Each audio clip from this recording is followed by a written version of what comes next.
নমস্কার বন্ধুরা, Molly's kitchen থেকে সবাইকে স্বাগত। আশা করি আপনারা সবাই ভালো আছেন, আমিও খুব ভালো আছি। আজকে যে রেসিপিটা বানাতে চলেছি এটি নতুন পদ্ধতিতে স্যান্ডউইচ। এই স্যান্ডউইচ বানাতে নিয়েছি আমি এখানে বেড পাউরুটিগুলো আমি একটু হালকা সেঁকে নিলাম। তারপরে আমি এখানে একটা পুর বানিয়েছি।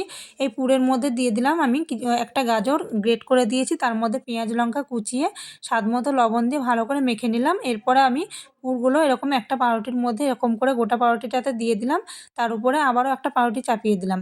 এরপরে আমি এগুলো একটা ব্যাটার তৈরি করেছি। ব্যাটারটার মধ্যে দিয়েছি সামান্য আতপ চাল আর ভিজিয়ে রেখেছিলাম, তার মধ্যে দুটো শুকনো লঙ্কা দিয়ে আমি ব্লেন্ড করে রেখেছি। এরপরে দিয়ে দিলাম এখানে বেসন আর স্বাদ মতো লবণ, একটু চাট মশলা আর সামান্য হলুদ দিয়ে ভালো করে ফেটিয়ে নিলাম। এরপর আমি ওই ব্রেডগুলোই আমি এর মধ্যে ব্যাটারটার মধ্যে চুবিয়ে নিলাম, ভালো করে এপিট ওপিট ভালো করে নিয়ে নিলাম চুবিয়ে। এরপর আমি কড়াইতে ছাঁকা তেলে ভেজে নিলাম। এটা কিন্তু খুব একটা তেল টানবে না, অল্প তেলেই হয়ে যাবে।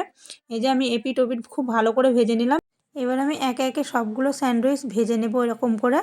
খুব সুন্দর হয়েছিল খেতে, দেখতে যেমন সুন্দর হয়েছে খেতেও কিন্তু খুব সুন্দর হয়েছিল। আর এখানে চালের গুঁড়োটা দেওয়া আছে বলে আরও টেস্টি হয়েছিল, খুব মুচমুচে হয়েছিল।